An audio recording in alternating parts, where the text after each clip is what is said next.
Ahí estamos. Mucho gusto. Bueno, bienvenidos. Gracias por participar de esta reunión.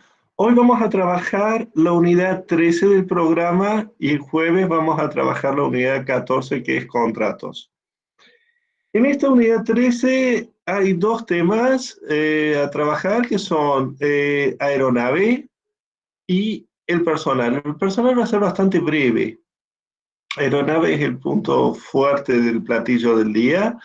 Y tenemos una presentación PowerPoint que está cargada en el aula virtual junto con material que van a encontrar en la sección Apuntes de la unidad 13 y que les voy a pedir que lo revisen, ya se los voy a ir indicando especialmente qué puntos. Paso a presentarles un PowerPoint sobre el tema para ir acompañando la clase. ¿Podrían confirmarme si se ve correctamente el PowerPoint? Por favor. Sí, profe, se ve bien. Sí, perfecto. Muchísimas gracias. Bueno, tenemos aquí la presentación de la unidad 13 con los puntos que trae el programa a desarrollar y vamos a ir tratando de desarrollarlos, aunque sea someramente, a cada uno. Empezamos con aeronaves. El artículo 36 del código trae una pésima definición de aeronave. Fíjense que habla de aparatos, mecanismos, circular el espacio aéreo, hasta ahí bien, y que sean aptos para transportar personas o cosas. La aptitud para transportar, eso ya lo discutimos en Derecho Marítimo, el código estaría excluyendo con esto a tal vez aeronaves destinadas a investigación o a aeronaves en reparaciones. Las RAC, las de NAR, corrigen esto y dan una definición mucho más lógica en función del destino. Están destinadas a navegar por el espacio aéreo. Y clarifica al excluir hovercraft y ecranoplanos, que son vehículos que se sustentan sobre colchones de aire que generan sobre el mar o sobre la tierra. No es por un principio de reacción contra la superficie terrestre del mar que debe sustentar una aeronave, sino se va a sustentar en el espacio aéreo, en el aire, no por una reacción a la superficie terrestre. Es decir, que el artículo 36, bastante discutible y, como les digo, como muchas cosas en las leyes, ha sido corregido. En cuanto a clasificación, la más importante clasificación que tenemos a resaltar es la distinción entre aeronave privada. Y aeronaves públicas son las que están destinadas al servicio del poder público. Quiero hacer un llamado de atención especial aquí.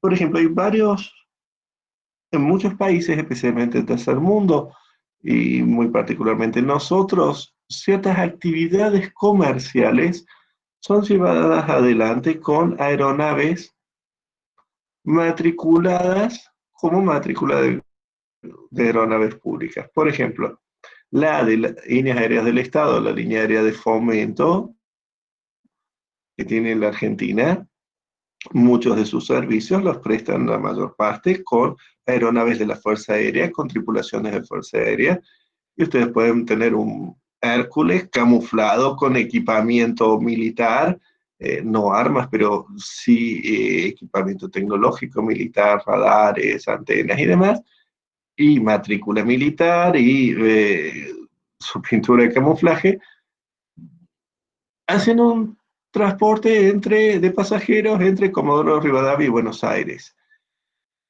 Esa aeronave, aunque sea del Estado, está afectada a un vuelo comercial. Eso implica que en ese vuelo vamos a tratarla como una aeronave privada. En ese vuelo la vamos a tratar como una aeronave privada. Especial atención, recuerdan a ese punto que tenemos ingresos de aeronaves públicas o privadas, como separaba el régimen, el código, cuando veíamos circulación aérea. voy a plantearse el tema aquí, de tener bien claro cuándo una aeronave es pública y cuándo es privada. Es su afectación al servicio del poder público en esa operación que está desarrollando. Luego, la inscripción de nacionalidad. A ver, tenemos un registro nacional de aeronaves en el cual todas las inscripciones van a ser declarativas a los efectos de oponibilidad frente a terceros, salvo la primera, que es la que confiere la nacionalidad argentina, cancela toda matrícula anterior, no puede tener doble nacionalidad una aeronave. Y una cuestión interesante es que el artículo 41 nos establece que, además de aeronaves en construcción, lo que ya habíamos visto en buques, que podía inscribirlos en el registro, sobre todo a los efectos de sistema de financiamiento a través de una hipoteca, sino los motores de la aeronave pueden ser inscritos de manera diferente que el resto de la aeronave. ¿Por qué esta inscripción diferencial? Los motores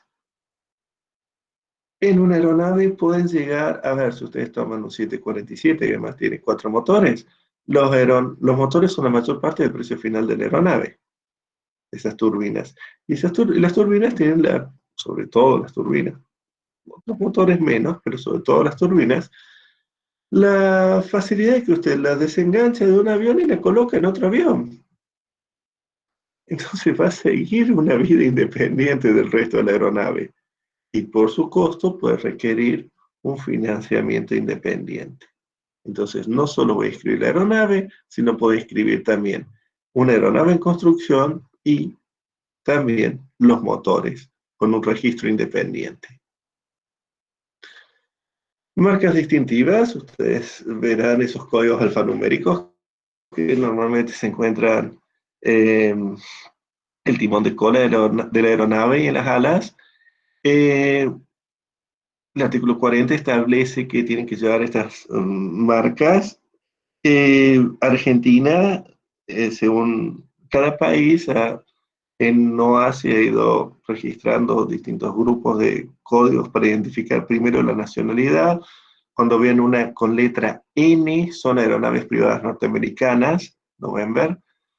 Argentina utiliza Lima Víctor, LB corta para aeronaves privadas, LQ, Lima Quebec para aeronaves públicas y las X para aeronaves experimentales.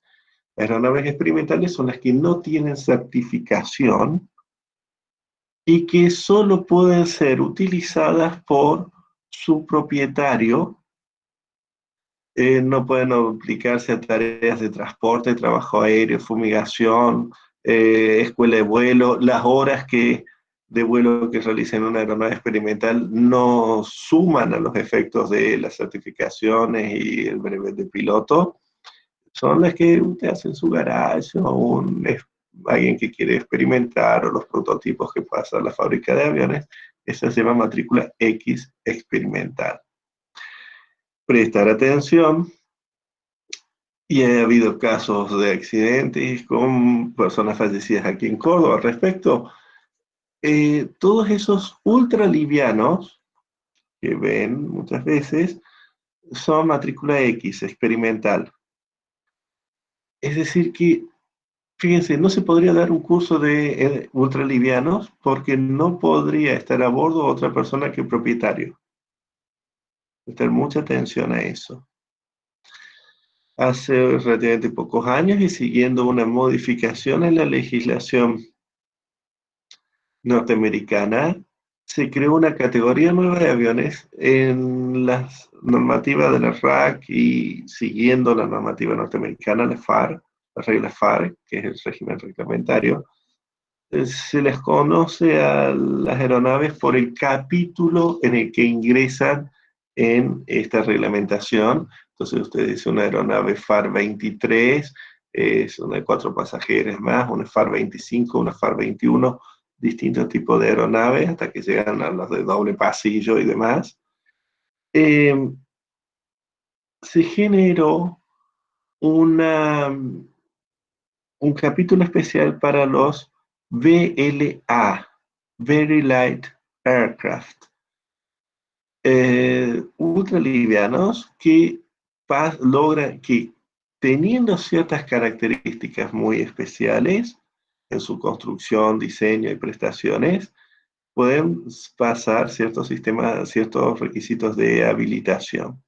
Esos VLA sí van a estar habilitados para ciertas cosas, como puede ser, por ejemplo, patrullaje policial, o, observación de incendios, búsqueda y rescate, algunas cosas así. Esos son los famosos ultralivianos, pero como les digo, la mayor parte de los ultralivianos, esos que vemos de tela y unos cañitos así de alambre, no son VLA, no entran en esa certificación y bajo ningún aspecto pueden estar a bordo de una de esas aeronaves alguien que no sea el propietario.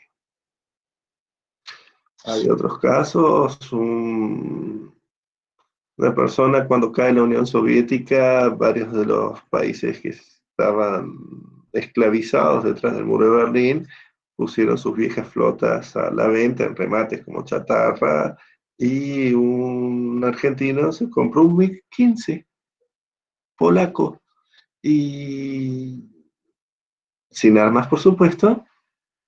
Bueno, y fue matriculado como X porque es avión experimental, no llega a ningún tipo de certificación. El proceso de certificación de las aeronaves es extremadamente complejo y costoso. Para una aeronave comercial, para que hagan más o menos una idea, usted destruye 2 aeronaves durante el proceso de certificación. Una a través de todos los test de fatiga de materiales, y otra se le acaba su vida útil prácticamente en las pruebas de certificación de vuelo. Es decir, que si usted está pensando que va a ser una aeronave comercial que cuesta más o menos, redondeando, a grosso modo, unos $100 millones, antes de poder salir al mercado ya quemó $200 millones en los procesos de certificación. Esos procesos de certificación, además, tienen un principio que se llama el de trazabilidad, que va a permitir que usted, ese remache que hay en un ala, está todo documentado, quién lo puso, qué material se utilizó, de ese material qué fábrica vino, esa fábrica usó aluminio obtenido del yacimiento tal. Es decir, hay una trazabilidad de todas las piezas que debe ser. Por supuesto, en la medida que haya controles y reglamentación realmente efectivos. Ustedes toman lo que pasó con el 737 nuevo, al mismo decir del personal de la Boeing, parecía un avión hecho por payasos, no se controló nada correctamente, y aquí en Argentina el nivel de control y supervisión de la ANAC sobre todo las avionetas que andan dando vueltas en los aeroclubs y demás, tiende a cero.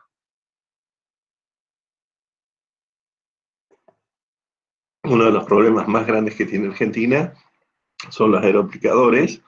Los necesitamos desesperadamente para nuestras cosechas, los aviones aplicadores, pero cuando llega la época de aplicación, prácticamente cualquier cosa que vuele, le ponen un tanque con pesticidas y los cañitos para lanzar y la hacen volar así.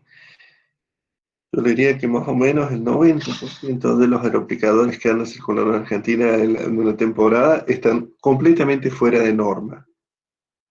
No son aeronaves habilitadas para eso, no cumplen con las condiciones de peso, equilibrio y demás, no tienen la potencia. Y por si fuera poco, sobre que la aeronave está fuera de norma, ¿quiénes son la mayor parte de los pilotos que realizan aeroaplicación? Son pilotos novatos, de que la hora de vuelo es cara, La hora de vuelo es cara y tengo que sumar muchas horas de vuelo, ya vamos a ver. Y esa, entonces, ¿qué hacen? Negocian con las compañías de aeroaplicaciones y dicen, mire, usted va a volar gratis para mi compañía, va a fumigar, mientras tanto, gracias a eso, está sumando horas, entonces es un negocio para los dos. Para el joven piloto novato suma horas y para la compañía de fumigación se ahorra el costo de mano de obra del piloto. Ahora, el problema serio es que son pilotos novatos volando en aeronaves completamente fuera de norma y volando a muy baja altura entre árboles y cables de la compañía de luz que por supuesto no están señalizados. Así que yo diría que más o menos estar entre 2 o 3 accidentes graves con personas fallecidas por año en la Argentina, comparado con otras estadísticas que tiene Argentina de desastres. No es, parece poco, pero para lo que es la industria es mucho. Para los estándares de la industria es mucho. Ese es el combo perfecto. Piloto novato, compañía, aeronave fuera de norma. Y el nivel de control, por supuesto, no existe. ¿Cuál es la naturaleza jurídica de la aeronave? Bueno, fue mucho más prolijo el legislador. Son cosas, muebles registrables. Pero una cosa se mueve y se registra. Todos los actos que transfieran propiedad y demás sobre una aeronave se tienen que hacer en instrumentos públicos o privados debidamente autenticados si los queremos registrar en el sistema de registro nacional de aeronaves, pero quiero remarcarles que todas estas formalidades de los actos es a los efectos de la prueba, a los efectos de su prueba y registración. El acto es válido aunque no haya sido hecho por instrumento público. Una llamada de atención, si ustedes recuerdan derecho marítimo, cuando vemos buque, el contrato de compra-venta era formal a solemnitatem.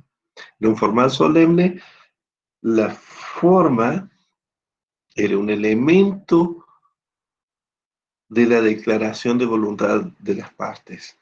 Sin esa forma no se considera válidamente expresada la voluntad de las partes. Aquí no.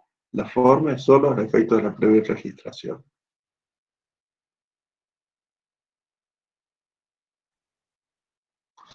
Perdón, ¿se está haciendo correctamente? Sí, sí, profe. Sí. Estoy hablando más bajo que otros días, me he dado cuenta y mejor para mi Se garganta, pero no escucha sabía bien, si ustedes profe. iban bien. Se escucha bien. Bueno, muchas gracias. La inscripción, como les decía, artículo 50, les establece que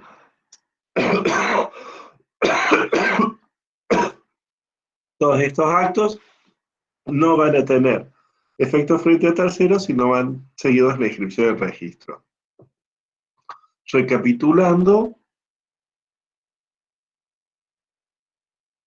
una cosa mueble registrable, la nacionalidad está dada por el estado de registro, que va a dar una matrícula que la va a individualizar, y tenemos que tener marcas visibles, estas LQ, LB o X, de la nacionalidad.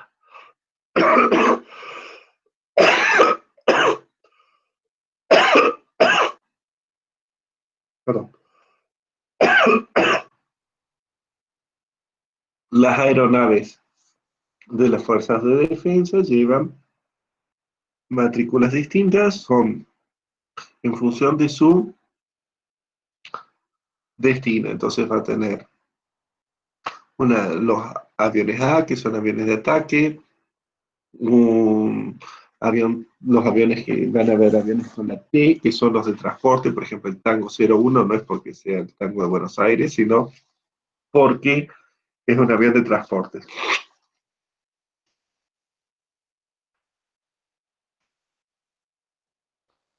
La publicidad registral, bueno, aquí les he compilado algunos artículos.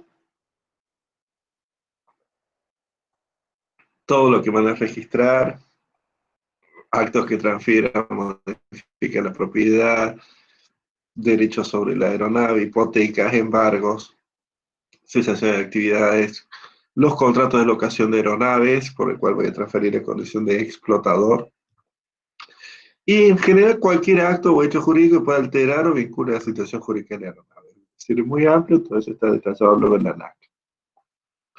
Acá quiero llamar la atención a dos artículos, el 42 y 43. El código de 1980, su última versión, y ya en ese momento, a nivel internacional, las aeronaves no se compraban. Las aeronaves, el mecanismo más habitual de adquisición es a través de sistema de leasing. ¿Eso qué me permite? Disponer de una aeronave siempre nueva. Entonces, si ustedes miran la edad de las flotas, de todas estas, sobre todo las low cost, las compañías low cost, la edad de las flotas no llega a 2 años. Por eso pueden ser low cost, porque tienen las aeronaves más modernas que consumen menos que las otras. Es más, muchos estudios se han hecho, gracias a que sus aeronaves son las más nuevas y todavía no han tenido que pasar por ningún mantenimiento importante ni demás, eh, sus índices de seguridad son iguales y en la mayor parte de los casos superiores a las aerolíneas tradicionales. Esta aerolínea argentina tiene una antigüedad más o menos de entre 11 y 15 años, lo cual no está muy mal, bajo ningún aspecto. Un avión comercial bien mantenido puede durar 25 o 30 años tranquilamente, pero estas low cost, al tener siempre la aeronave más nueva, bajan el costo de combustible y además se han ahorrado el costo de mantenimiento. Lo que el otro día les comentaba, el costo de mantenimiento de una aeronave es muy alto a lo largo de su vida útil. Por cada $100 de costo de adquisición recibe en promedio unos $700 de mantenimiento. Una aeronave tiene ciertos mantenimientos regulares, programados luego de cada aterrizaje y demás, pero además tiene lo que se llama revisiones mayores.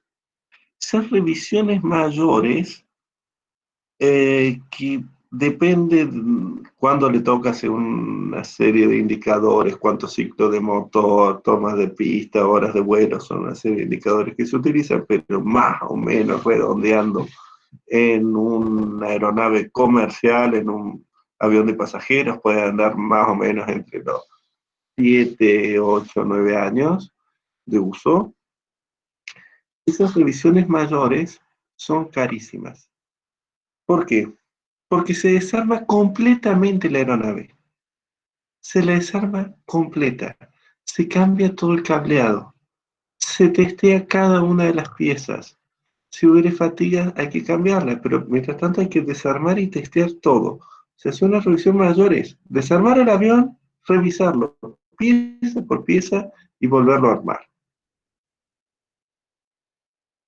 Es carísimo. Entonces, ¿qué hacen las low cost? Son aeronaves, son 0 kilómetros, nunca tienen una aeronave que tenga que enfrentar esa revisión mayor. Y eso se logra a través del sistema de leasing. Y, perdón,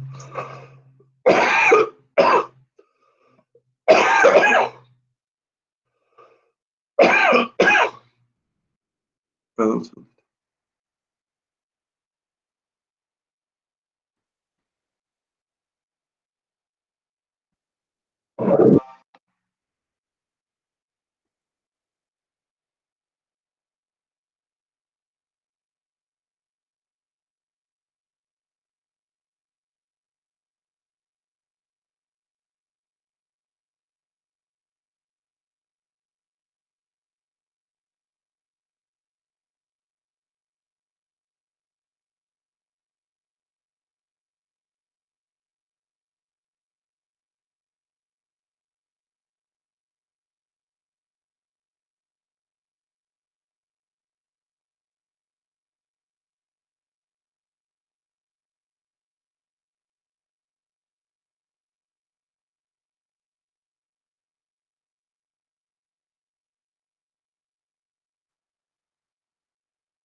Gracias.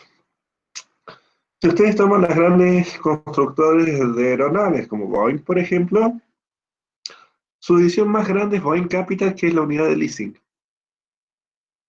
Y sí, eso es lo más importante del negocio. Y cuando estas aeronaves ya pasan los 2 años, ¿qué se hace? Bueno, pasan a reserva, pasan a otras compañías que tengan exceso de demanda y necesitan cubrir, aunque sea con aeronaves que consuman más, y luego muchas otras van a eh, reserva. Ustedes pueden ver fotos, imágenes aéreas muy famosas en el desierto de Mojave. Hay un gran aeródromo donde están centenares y centenares de aviones comerciales en perfecto estado de conservación, durmiendo, esperando. No tiene sentido utilizarlos porque consumen más que los modernos, pero no tiene sentido destruirlos ni hacerlos chatarra porque están en perfecto estado. Entonces, si hubiera un pico de demanda, bueno, tal vez ahora el cálculo que está haciendo la IATA para transportar las vacunas, cuando estén listas las vacunas para el coronavirus, calculo que hacen falta 8.000, el equivalente a 8.747. Eso significa que prácticamente cualquier avión en condiciones de volar va a ser necesario para poder transportar a los confines del mundo las vacunas. Eso va a activar a muchos de los que están dormidos en el desierto. Como les decía, leasing es lo más importante, pero resulta que Argentina no tiene una ley de leasing. Recién a mediados de la década del 90, con la regulación económica, vino una ley de leasing. ¿Y cómo hacíamos con los parámetros, los institutos jurídicos que nos ofrecía nuestro derecho para calzar en nuestra legislación los contratos de leasing que venían del extranjero? Y la comisión redactora del código de su modificación en el año 80, se le ocurrió este formato del artículo 42, que si lo tratan de leer es bastante inentendible, y claramente no es un leasing, tampoco le acertaron sobre lo que es un leasing. Luego el 43, ese es un poco más entendible para las aeronaves aquí, porque el 42 es solo para aeronaves extranjeras, para los que venían con contrato de leasing, pero fíjense, lo llama. Dice, una aeronave adquirida por un contrato de compra-venta sometida a condición por los cuales el vendedor se reserva el título de propiedad hasta el pago total del precio o hasta el cumplimiento de la respectiva condición o la condición resolutoria. Es decir, no calza bajo, no es un leasing eso, es otra cosa que inventaron, rarísima. El 43 era, y bueno, y si se empieza a usar aquí en Argentina para aeronaves inscriptas en la Argentina antes, generar una idea de un contrato de compra-venta con pacto de reserva de dominio cuyo régimen legal será el de condición resolutoria. Podrían hacer 10 tesis de derechos reales tratando de explicar eso y no lo podrían. El 43, más o menos, el 42 es imposible. Cuando nos vino la ley de leasing, bueno, entonces se empezaron, los leasing se cargaban como artículo 42 en el registro, ahora se cargan directamente como leasing, y el registro además no solo habilita el 42 y el 43 para aeronaves mayores, más de 6 toneladas, sino para cualquier aeronave. Prácticamente lo que se hace es cargar el leasing y se acaba el problema. Todos estos son contratos rarísimos y nunca jamás he visto a alguien que los haga y que sería una locura tratar de meterse. Respecto a los modos de adquisición de propiedad, tenemos modos de derecho público y modos de derecho privado. Los derechos privados, lo vamos rápido, son los mismos que el derecho civil, salvo prescripción adquisitiva. No tenemos uso capión. Cuidado, márquenlo bien, porque en derecho marítimo tenemos prescripción adquisitiva. Aquí en derecho aeronáutico, como está bajo el esquema que es una cosa mueble, y yo no tengo prescripción adquisitiva de una cosa mueble que sea registrable, no tenemos prescripción adquisitiva en el Código Aeronáutico. Derecho público, los que ustedes ya conocen: comiso, requisa, apresamiento y abandono, que va a tener un régimen especial que vamos a revisar sobre el final de esta sección. Bueno, antes de seguir avanzando, ¿dudas? ¿Dudas sobre estos temas? ¿O vamos bien? No, profe. ¿Sigo avanzando entonces? Bien. Bueno, muchas gracias. ¿Cuál es el requisito para poder inscribir a mi nombre una aeronave en la Argentina? Vamos a algunos países piden nacionalidad, nosotros, consecuentes con el resto de la legislación de Argentina, el Código Aeronáutico pide domicilio. Entonces, tener domicilio real en la Argentina. Si fueran varios copropietarios, les va a pedir que la mayoría en número de los copropietarios, que representen la mayoría del capital de esta copropiedad, deben tener domicilio en Argentina, y si fuera una sociedad comercial o una asociación, tiene que estar o constituida en Argentina o autorizada para operar en Argentina, que por eso tiene que tener un domicilio legal en la Argentina. Bueno, vamos con el sistema de crédito. No tenemos prenda, lo que tenemos es hipoteca. Y podemos hipotecar todo o sus partes indivisas. Yo puedo hipotecar el 20% mío, por ejemplo, en un caso de copropiedad. Podemos hipotecar una aeronave en construcción y podemos hipotecar los motores de una manera diferenciada a la aeronave. ¿Cómo se constituye? Lo mismo: instrumento público-privado debidamente autenticado, y se tiene que inscribir en el registro de aeronaves a los efectos de oportunidad frente a terceros. ¿Qué ofrece? Un derecho de preferencia. Atentos a esto. Aquí, si tuviera una secuencia de hipotecas, una hipoteca hecha el 1 de enero, otra el 2 de febrero y la tercera el 3 de marzo, vale el orden temporal normal. ¿Se acuerdan que en Marítimo invertíamos siempre los órdenes en el tiempo? Aquí no. Primero en el derecho, primero en el tiempo. Primero en el tiempo, primero en el derecho. Luego, vamos a trabajar dentro de poquito los créditos, los privilegios.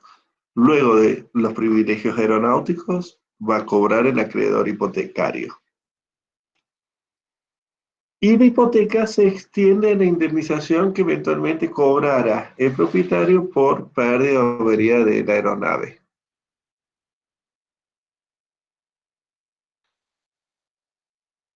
¿Cuándo se extingue la hipoteca? Se extingue a los 7 años de su inscripción si no fuera renovada. Es decir, que cada 7 años yo tengo que renovar la inscripción de la hipoteca.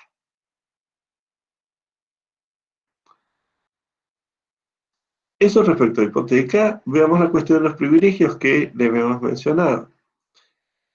Los privilegios del Código Aeronáutico van a tener preferencia sobre cualquier privilegio general o especial de cualquier otra norma. Esos privilegios, cuidado, tienen una particularidad muy interesante en derecho aeronáutico. Tienen que inscribirse en el registro de aeronaves dentro de los 3 meses de su nacimiento. Esos privilegios, para poder aprovecharlos, tengo que inscribirlos en el Registro Nacional de Aeronaves. ¿Quiénes tienen privilegios sobre la aeronave? Y empezamos nosotros. Gastos causídicos, pero no cualquiera, solo los que benefician al acreedor hipotecario. Gastos causídicos que beneficien al acreedor hipotecario. Luego, las tasas y servicios por utilización de aeródromos y servicios accesorios, por ejemplo, la tasa de aeropuerto o el pago de tasas por los servicios de radarización. Entonces, y de guía de aeroayudas. por un año. Entonces, primero, gastos causídicos del acreedor hipotecario, no cualquier gasto causídico. Luego, los derechos de utilización de aerónomos y servicios. Fíjense, estos no son impuestos, son derechos de utilización. Búsqueda, asistencia y salvamento, lógico. Luego presten atención, el aprovisionamiento y reparaciones hechas para continuar el viaje, cuando lo hagamos fuera del punto de destino, y la remuneración de la tripulación del último mes de trabajo. De la tripulación de esa aeronave del último mes de trabajo.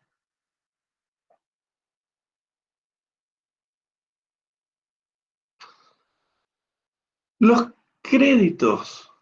Artículo 61. Cuando tengamos dos créditos de un mismo viaje, vamos a aplicar el orden en el que estuvimos mencionando.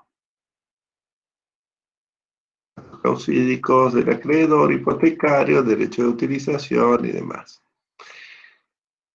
Los créditos privilegiados del último viaje son preferidos a los de los viajes precedentes. Aquí sí vuelve a aparecer esto de último en el tiempo, primero en el derecho. Los privilegios únicamente se ejercen sobre la aeronave y las partes componentes. Es decir, que la carga y el flete se van a ver afectados solo, le dicen, cuando estemos hablando de los créditos provenientes de búsqueda, asistencia y salvamento de la aeronave. Son los únicos casos en los cuales la carga que está llevando, que normalmente no será propiedad de la compañía de aviación, y el flete por cobrar, se van a ver afectados en estos casos, alcanzados, y quiere decir es afectado por las situaciones de búsqueda, asistencia y salvamento. ¿Cómo se extinguen? Primero es fácil, por la extinción de la obligación principal.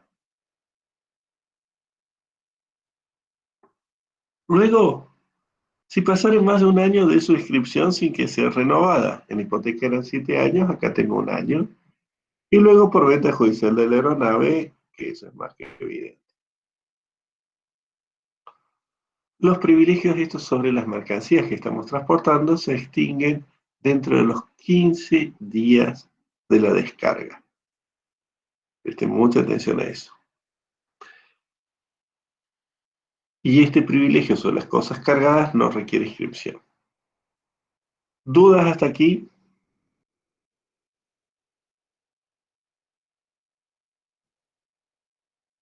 ¿No? Bien. Convenio de Ginebra del 48 sobre reconocimiento internacional de derechos sobre las aeronaves. ¿Cuál es su finalidad? Proteger el derecho de propiedad, los derechos emergentes del contrato de locación, es decir, la compañía aérea, y no establece un régimen uniforme de leyes, sino lo que va a hacer es establecer reglas para resolver los conflictos de leyes. No es una norma de contenido, sino una norma que nos va a permitir atribuir a una ley la aplicabilidad en este caso concreto. En materia de embargo, todas las aeronaves son embargables, salvo las públicas. Recuerden lo que hablamos de cómo definimos una aeronave pública. El embargo, por supuesto, lo que hace es quebrar este principio del patrimonio del deudor es prenda común de los acreedores y me va a dar una preferencia titular de ser pagado antes que los otros acreedores, salvo los de mejor derecho, que serían los créditos privilegiados que mencionamos antes. Ahora, de la misma manera que teníamos la interdicción de salida como un elemento de restricción física, mientras que el embargo es puramente registral en la ley de navegación, lo tenemos aquí también en el Código Aeronáutico.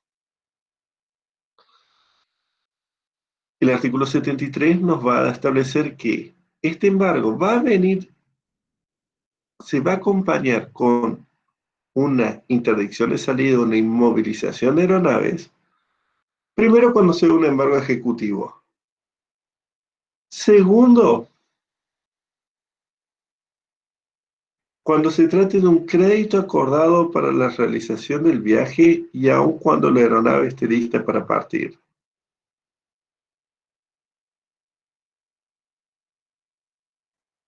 Otra situación en la que voy a poder inmovilizar es si yo le vendí al señor Pedrito una aeronave y no me pago las cuotas, yo voy a pedir un embargo en la inmovilización de esa aeronave para que no genere nuevos riesgos y créditos.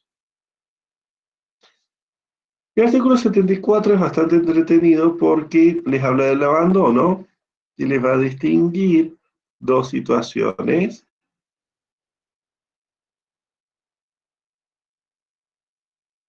A ver, dice, ¿cuándo se considera abandonada una mercancía?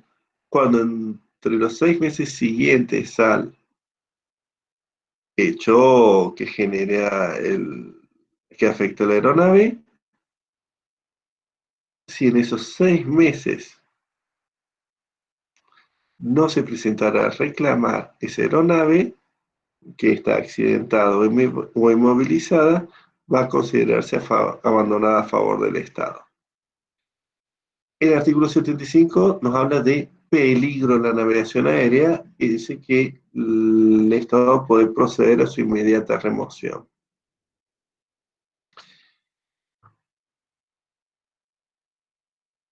El convenio sobre equipos móviles de Ciudad del Cabo del 2001. Presten atención, un convenio que trae muchos protocolos específicos. El único que terminó siendo aprobado fue el aeronáutico y Argentina lo ratificó, o sea que esto es ley para nosotros. ¿Qué establece? Crea estándares internacionales para el registro de las compraventas, las ventas a condición, arrendamientos y de acuerdos de financiamiento para todos los equipos móviles, puede ser buques, automóviles, aeronaves. Hay distintos protocolos específicos y el único que se aprobó y que además Argentina ratificó es el aeronaves y motores de aeronaves. ¿Cuál es el objetivo de esta norma? De este convenio de Ciudad del Cabo? Facilitar la ejecución de las garantías inmobiliarias, es decir, todos una hipoteca, y que gracias a esa facilitación de cobro, voy a estar mejorando significativamente las probabilidades de que se otorguen cada vez más créditos para la construcción de aeronaves. ¿Cuáles son los dos pilares que trae este protocolo aeronáutico? Por un lado, el sustantivo, el de las garantías internacionales, y luego el del registro que se encuentra en Irlanda. Y toda su actividad está siendo supervisada por la OASI. ¿Dudas hasta aquí?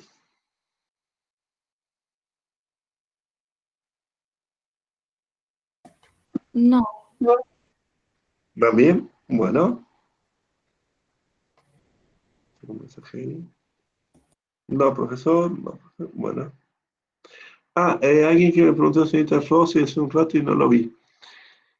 Pregunta sobre las aeronaves privadas y públicas, las matrículas LV corta, Lima Víctor para privadas, LQ, Lima Quebec para las públicas. Eso para la señorita Rossi que había preguntado.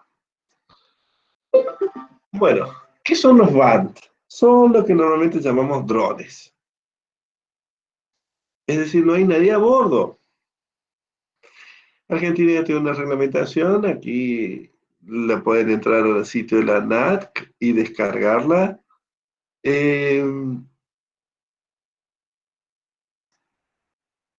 Primera cuestión importante, clasificaciones que trae la reglamentación argentina: recreativo, comercial, científico. Quiero que presten atención a una cosa. Eh, ¿Cuándo empezaron a utilizarse los drones? Que los pueden comprar en cualquier supermercado y mucho más por internet. Eh,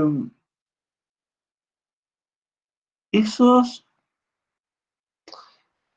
no había una regulación para ellos. Canadá fue la primera en esbozar una reglamentación no muy performante, y luego Estados Unidos sacó una muy completa y detallada regulación, al cual hemos ido adhiriendo la mayor parte de los países de Occidente, y que lo que hace es dejar en tierra a los drones. Los deja a pata, los deja en tierra. Esto es según el peso. ¿Por qué los deja en tierra? Se establece que siempre, siempre tiene que estar el dron, el band, a distancia de observación visual por parte del operador, llamémosle piloto, si queremos. Siempre a la vista. Es decir, que poner un dron para que lleve este vaso de una punta a la otra de la ciudad, nos pondrían una multa porque no estoy a la vista todo el tiempo. Va a haber partes de las cuales voy a perder esa vista. Entonces, por un lado les exigimos que estén a la vista. Vamos a ver que hay excepciones y demás, pero la regla general es esta. Otra cuestión a tener muy en cuenta es esto. Radica en esto. ¿Qué va a pasar con los accidentes? ¿Hay límites de responsabilidad? ¿Y qué pasa con la violación de los derechos de las personas que están siendo observadas, por ejemplo?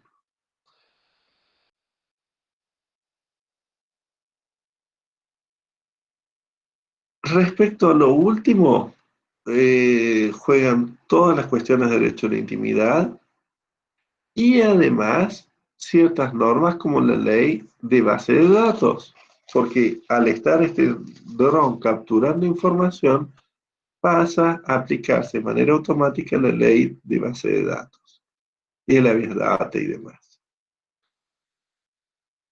En operaciones de visibilidad directa, lo que les decía, y sin visibilidad directa, que queda como un caso excepcional, simplemente. Si ustedes ingresan a la ANAC, van a encontrar el reglamento y un registro donde hay ciertos tipos de,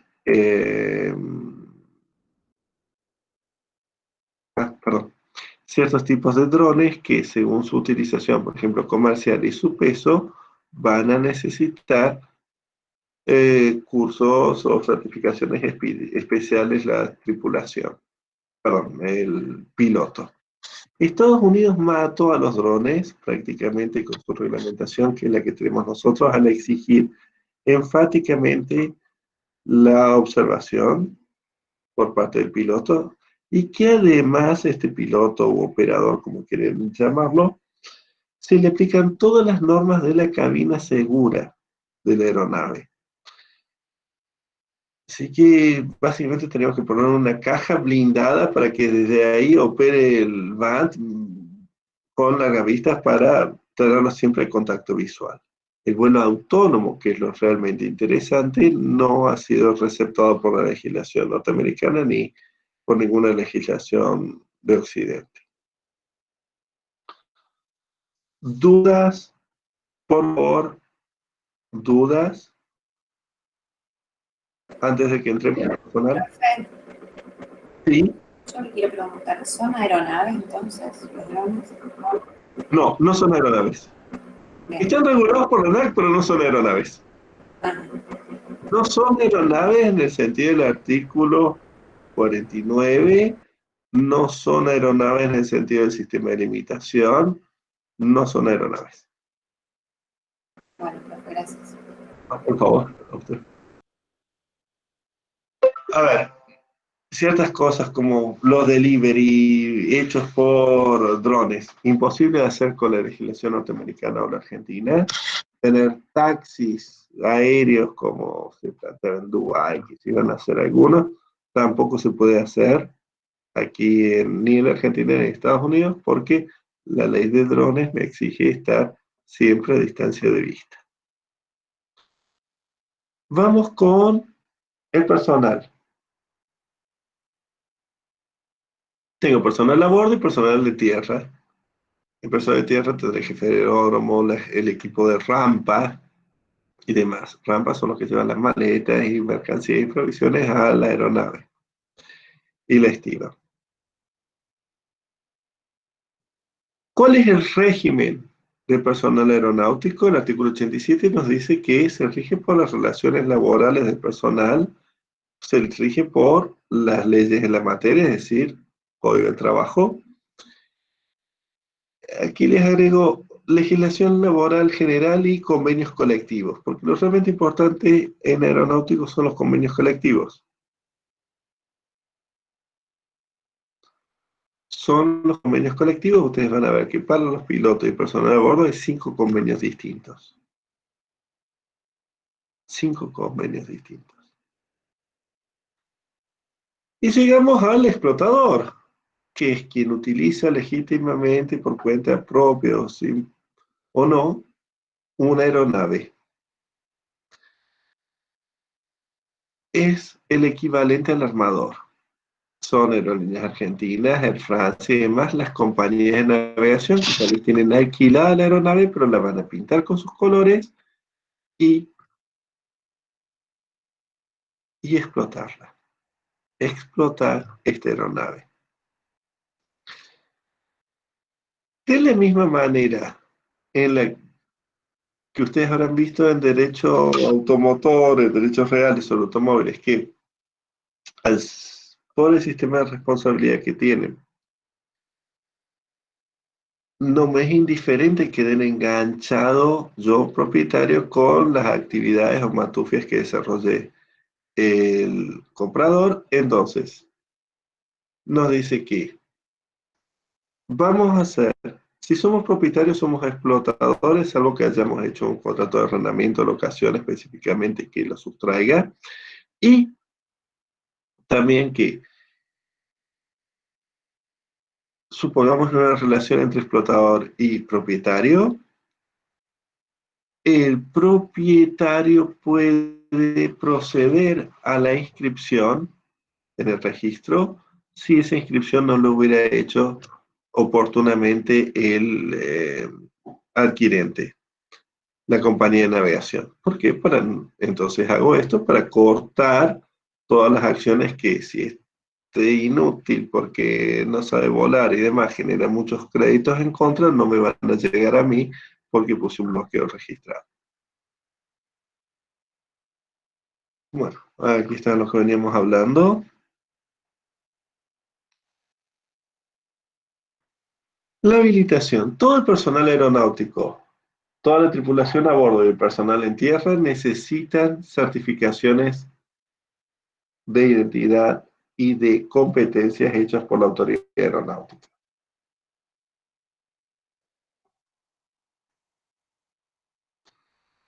Este régimen de certificaciones lo encuentran en la ANAC y habría que referirse al decreto 1954 del 77, donde están viendo los requisitos básicos generales para poder empezar el trámite de la obtención de un brevet.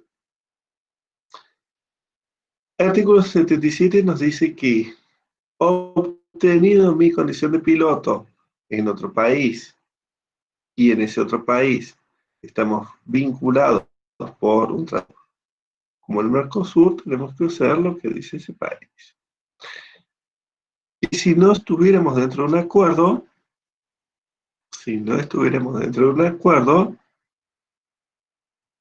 establece que va a haber reconocimiento en la medida que hubiere reciprocidad del otro país. El artículo 78 nos dice que el gobierno va a fijar la integración mínima de tripulación. Entonces me dice, necesito un piloto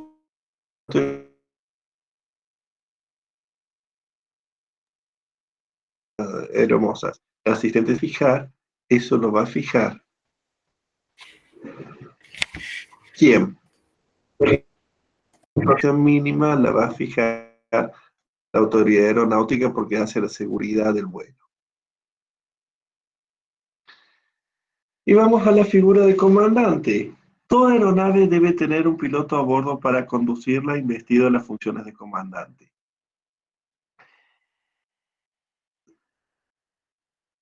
Una cuestión interesante sería discutir los pilotos automáticos. A ver, la mayor parte de los accidentes se producen por culpa de la tripulación.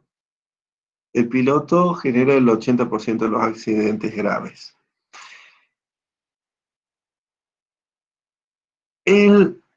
Frente a ese escenario, tanto Boeing como Airbus, las dos principales constructoras, incorporaron las computadoras de vuelo de las aeronaves una condición en la cual si se violan la computadora detecta que se han violado ciertos parámetros de vuelo, le quita el control de los mandos al piloto y la computadora sola toma las acciones razonables para las cuales está programada para restablecer esas condiciones seguras de vuelo. En Boeing, en los aviones Boeing, si el piloto, el comandante, no estuviera conforme con lo que está haciendo la computadora de vuelo, con una clavija desconecta y recupera el control de su aeronave. En Airbus no. Se confía más en los ingenieros que en los pilotos.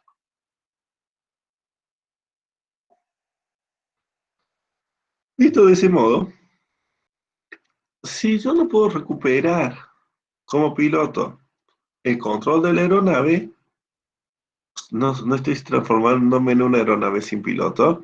Es por el France 4P, el que cayó en el Océano Atlántico entre Brasil y África y que generó un gran escándalo. Fue por unos sensores de velocidad del viento que la computadora de vuelo tenía distintos elementos para medir la velocidad del viento. Había uno que fallaba, pero había otros que estaban dando la velocidad correcta a la aeronave. Por alguna razón eligió creerle la computadora a estos pilots, se llamaba, estos sensores de velocidad del viento que estaban fallados, que cree que se han violado las normas de vuelo seguro, por más que vea plácida y cómodamente la aeronave, y empieza a tomar unas medidas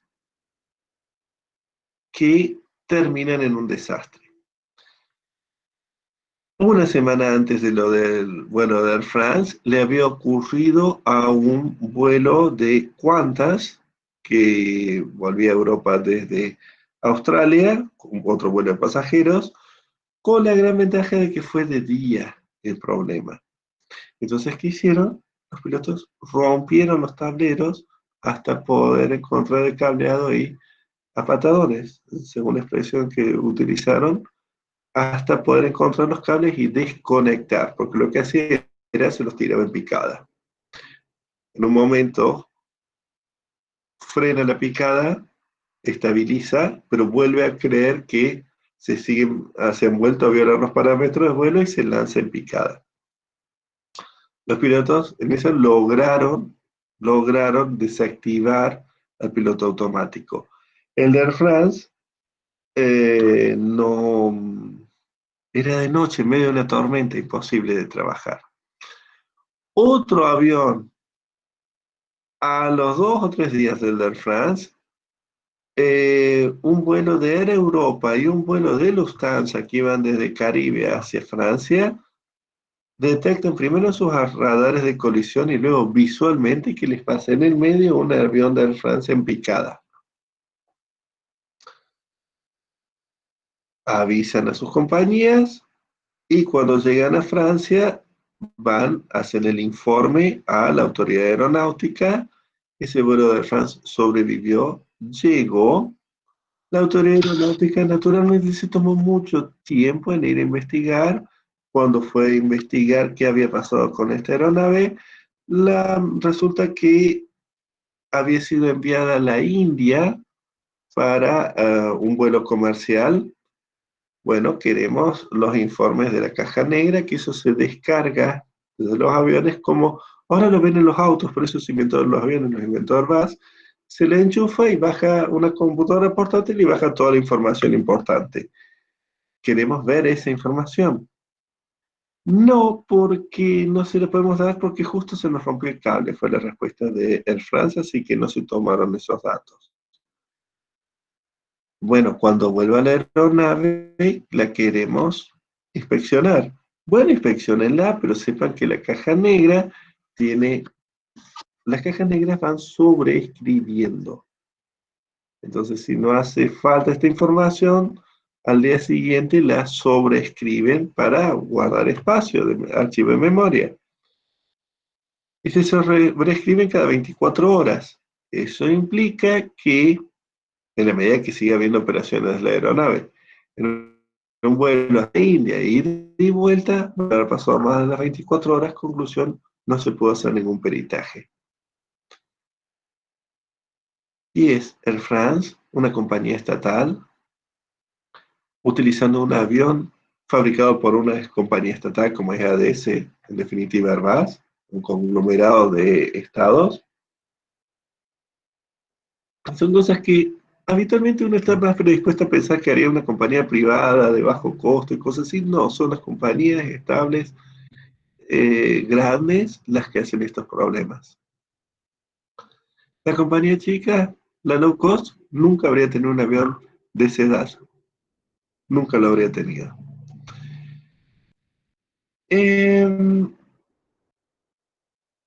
Luego, el comandante tiene poder de disciplina sobre la tripulación, autoridad sobre los pasajeros y tiene que estar al mando, es cosas que ya han visto en Marítima, hasta tomar todas las medidas útiles para salvar a pasajeros, tripulación, y bienes y terceros en superficie en caso de un siniestro.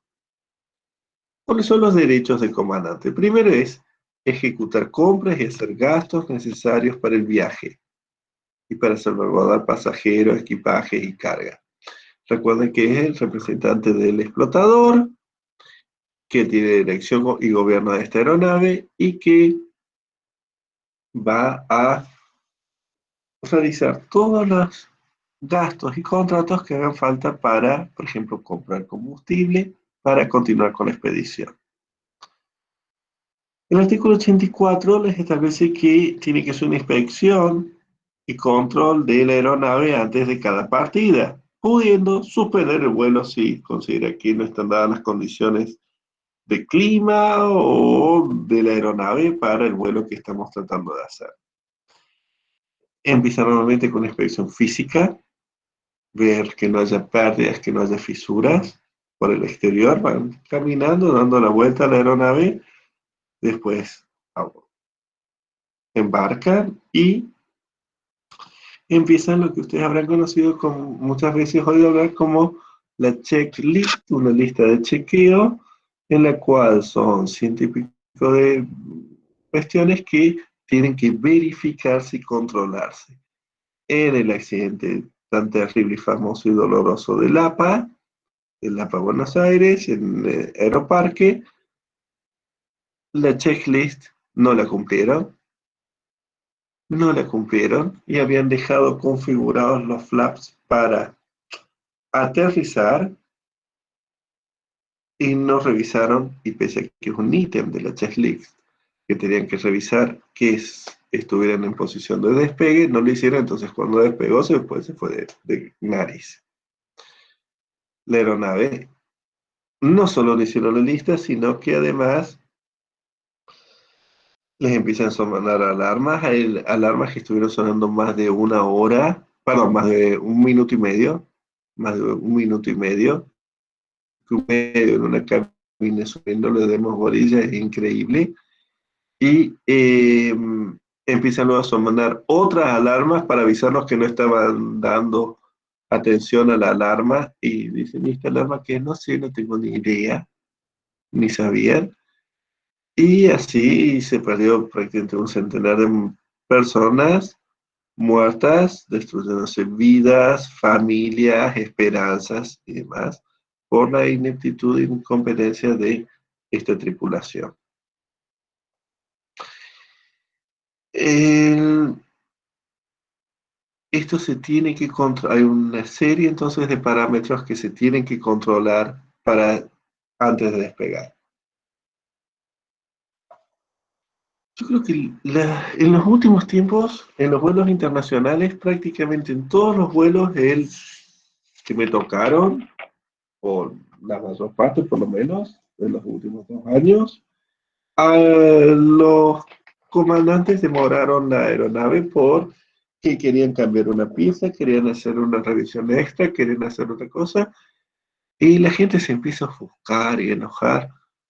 Yo doy gracias, pues significa que hizo bien su trabajo, son maquinarias muy complejas, sometidas a grandes exigencias, puede haber a veces cambiar una cosa, una pieza, pero lo importante es que el comandante estuvo atento y que no despegó y que prefiere esperar 1 hora hasta que me ajusten esta pieza que no de volar fuera de condiciones de seguridad.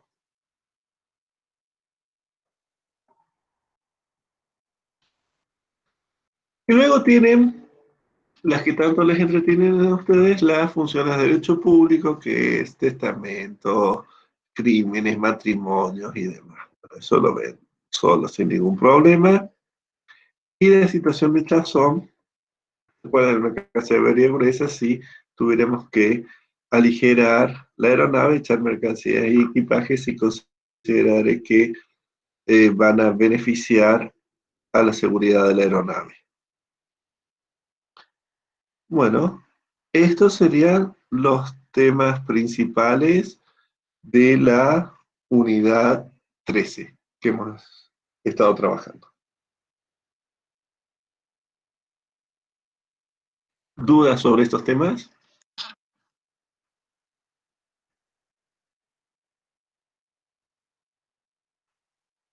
No, profe, por el momento no. Por el momento no. Bueno. Recuerden, todos estos temas son de segundo parcial, así que eh, no son tan urgentes, pero traten de irlos revisando. Presten atención al convenio de Ciudad de Cabo cuando revisen. El material está cargado en la sección apuntes. Quiero que lo miren. Presten atención al reglamento de drones, pero sobre todo de Ciudad de Cabo.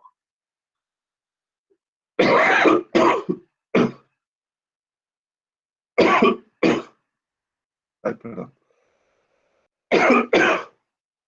Bueno, si no hay dudas, entonces paramos grabación. Me despido de ustedes y nos vemos el jueves con contratos.